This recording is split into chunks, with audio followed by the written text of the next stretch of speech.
मुंबई एक ऐसा शहर जो कभी नहीं सोता, जहां रातें भी दिन जैसी रोशन होती है। लेकिन इस चकाचौंध से दूर लाल बाग के एक पुराने और सुनसान इलाके में खड़ी थी मायाबाई चौल। ये इमारत इतनी पुरानी थी कि इसकी दीवारें सीलन और वक्त के साथ काली पड़ चुकी थी। लकड़ी की सीढ़ियां इस तरह चरमराती थी जैसे कोई दर्द से। ये चौल अपने आप में एक अलग ही रहस्यमय दुनिया थी। इसी दुनिया के सबसे आखिरी और अंधेरे कोने में मौजूद कमरे में एक नया जोड़ा अपने सपनों का आशियाना बसाने आया था, कबीर और उसकी पत्नी नैना। उन्हें लगा कि उन्होंने एक नई शुरुआत की है, लेकिन उन्हें नहीं पता था कि कुछ शुरुआत असल में एक खौफनाक अंत का हिस्सा होती है। हाँ, लो नैना, आखिरकार हम पहुंच गए, हमारा अपना नया घर। मुझे पता है कि ये जगह तुम्हारे ख्यालों वाले महल जैसी नहीं है, लेकिन यहाँ की शांति हमें एक नया सुकून देगी। घर तो ठीक है कबीर, लेकिन यहाँ का सन्नाटा मुझे बहुत अजीब लग रहा है। मुंबई जैसे शहर में इतनी गहरी शांति कैसे हो सकती है? मुझे ऐसा लग रहा है जैसे यहाँ कोई रहता नहीं है। हमने जब से सीढ़ियों पर कदम रखा है, किसी पड़ोसी की एक झलक तक नहीं दिखी। किसी की बात करने की या टीवी चलने की कोई आवाज नहीं। अरे तुम भी ना, रात के 12 बज चुके हैं। सब लोग दिन भर की थकान के बाद सो रहे होंगे। तुम फालतू में वहम पाल रही हो। चलो मैं सामान खोलता हूँ, तुम थोड़ा आराम कर लो। रात धीरे धीरे गहरी और भयानक होने लगी। कमरा काफी बड़ा था, लेकिन उसमें एक अजीब सी घुटन थी, जैसे हवा रुक सी गई हो। नैना थकी हुई थी, लेकिन उसकी आंखों से नींद कोसों दूर थी। रात के करीब 2 बज रहे थे। अचानक सन्नाटे को चीरती हुई एक अजीब सी आवाज आई, जैसे गैलरी में कोई बहुत भारी चीज घसीट रहा हो। कबीर उठो, बाहर कोई है। क्या है नैना? हवा से कोई पुराना सामान हिल रहा होगा, सो जाओ तुम। लेकिन वो आवाज हवा की नहीं थी। घसीटने की वो आवाज ठीक उनके दरवाजे के बाहर आकर रुक गई। नैना की धड़कनें तेज हो गई। तभी दरवाजे के नीचे की झिर्री से एक लंबी अजीब सी परछाई अंदर आती हुई दिखाई दी। कोई दरवाजे के उस पार बिल्कुल सट कर खड़ा था, और फिर किसी ने दरवाजे को अपने नाखूनों से खुरचना शुरू कर दिया। कौन है बाहर? कबीर उठो ना प्लीज, मुझे डर लग रहा है, कोई दरवाजा खुरच रहा है। अरे यार, क्या परेशानी है नैना? अच्छा ठीक है, रुको मैं देखता हूँ। कबीर ने हिम्मत करके बिस्तर छोड़ा। उसने पास रखी एक छतरी उठाई और धीरे धीरे दरवाजे की तरफ बढ़ा। उसने एक झटके में दरवाजे की कुंडी खोली। सामने गैलरी में एक पल के लिए खौफनाक सन्नाटा छा गया। बाहर घना अंधेरा था और कोई भी नहीं था, लेकिन तभी कबीर की नजर दरवाजे के ठीक सामने गैलरी के फर्श पर गई। नैना, यहाँ देखो। ये क्या है कबीर? दरवाजे के ठीक बाहर फर्श पर एक अजीब सी चीज रखी हुई थी। वो एक नींबू था, जिसमें कई सारी सुइयां चुभी हुई थी, और उसके चारों तरफ लाल रंग का कुछ पाउडर बिखरा हुआ था। उसमें से एक बहुत ही तीखी और पुरानी महक आ रही थी। नैना के रोंगटे खड़े हो गए। इसे छूना मत कबीर, मुझे ये सब बिल्कुल ठीक नहीं लग रहा। ये चौल, ये सन्नाटा और ये सब, कोई हमारे पीछे पड़ा है, कोई बुरी नजर है यहाँ। अरे कुछ नहीं है नैना, किसी ने ऐसे अंधविश्वास में फेंक दिया होगा। तुम अपने मन में डर मत बिठाओ। अरे मैं हूं ना तुम्हारे साथ। दरवाजा अंदर से लॉक है, चलो सो जाओ। रात तो जैसे तैसे कट गई, लेकिन अगली शाम होते होते चौल का माहौल और भी दमघोंटू और डरावना होने लगा। कबीर किसी काम से कमरे से बाहर गैलरी के दूसरे छोर पर गया हुआ था। नैना कमरे में अकेली थी। वो रसोई के स्लैब पर कुछ बर्तन जमा रही थी कि अचानक कमरे का इकलौता पीला बल्ब टिमटिमाने लगा। कभी जवाब नहीं आया। अचानक नैना को महसूस हुआ कि उसके ठीक पीछे कोई खड़ा है, कोई ऐसा जिसके शरीर से बहुत ही अजीब सी गर्मी आ रही थी। नैना ने धीरे से मुड़कर देखा और उसकी चीख गले में ही अटक गई। उसके सामने एक बहुत ही विशालकाय धुंधली सी आकृति खड़ी थी। वो एक औरत लग रही थी, लेकिन उसकी लंबाई सामान्य इंसान से कहीं ज्यादा थी, कम से कम 7 फुट। उसका चेहरा धुंधला और भयानक रूप से बड़ा था, जैसे किसी ने उसे खींचकर विकृत कर दिया हो। उसकी नजरें सीधे नैना पर गड़ी हुई थी। कौन हो तुम? क्या चाहिए तुम्हें? दूर रहो मुझसे। वो विशालकाय औरत धीरे धीरे नैना की ओर बढ़ने लगी। उसके हाथ में कुछ धागे और अजीब से पत्ते थे। नैना दीवार से सट गई।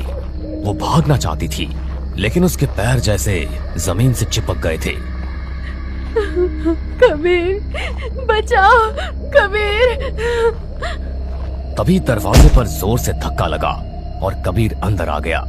कबीर के अंदर आते ही वो खौफनाक औरत जैसे हवा में गायब हो गई। कमरा वापस अपनी सामान्य स्थिति में आ गया था, लेकिन नैना बेहोशी की हालत में जमीन पर गिरी पड़ी थी। नैना, क्या हुआ? तुम ऐसे चिल्ला क्यों रही थी?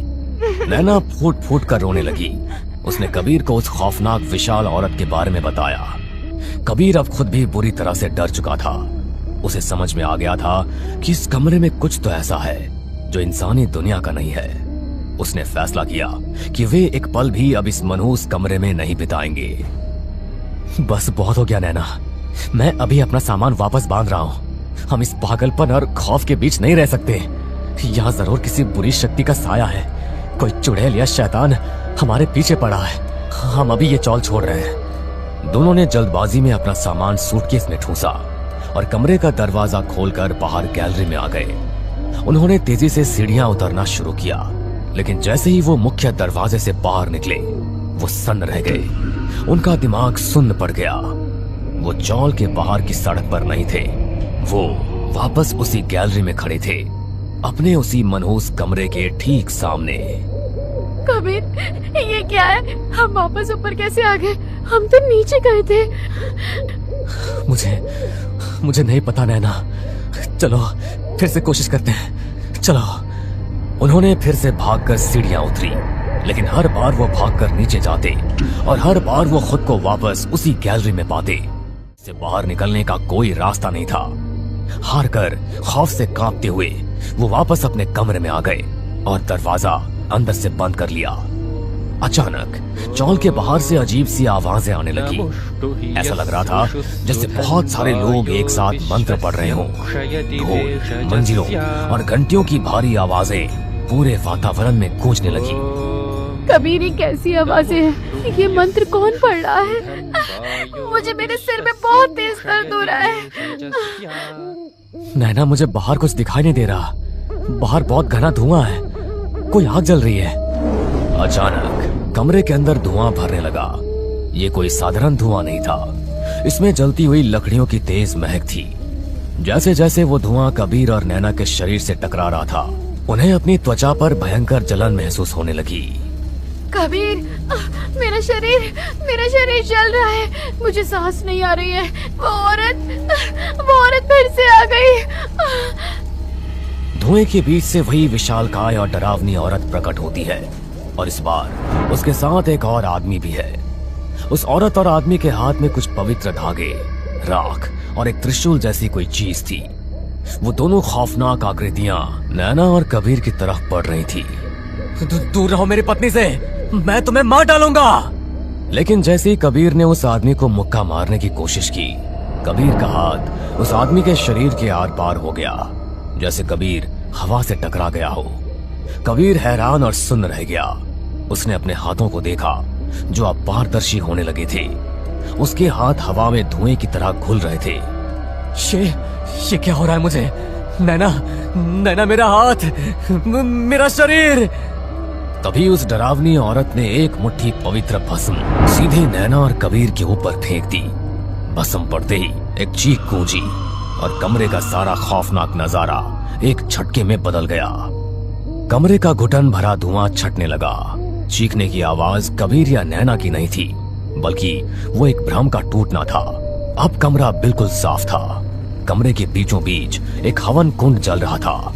वहां कोई डरावनी विशालकाय औरत या शैतान आदमी नहीं था। वहां एक असली सामान्य कद की औरत और उसका पति बैठे थे। उनके चेहरे पर खौफ था, लेकिन अब वो राहत की सांस ले रहे थे। उनके पास एक असली तांत्रिक बैठा मंत्र पढ़ रहा था। क्या वो चले गए? क्या अब हमें उन बुरी आत्माओं से छुटकारा मिल गया? वो दोनों पिछले 1 महीने से हमारे इस नए घर में हमें डरा रहे थे। आज तो उस आत्मा ने रसोई में मुझ पर हमला करने की कोशिश की।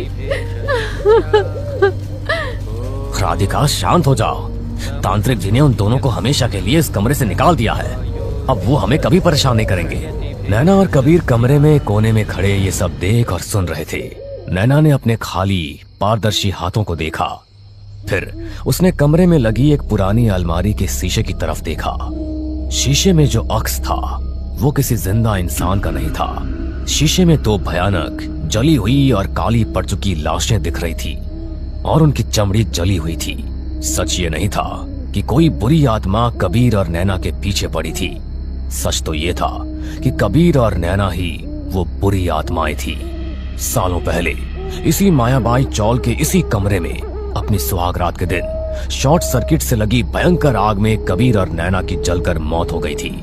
उनकी अचानक और दर्दनाक मौत के कारण उनका दिमाग इस सच को स्वीकार ही नहीं कर पाया था कि वो मर चुके हैं। वो मौत के बाद भी खुद को जिंदा समझते थे और उसी रात के भ्रम में जी रहे थे।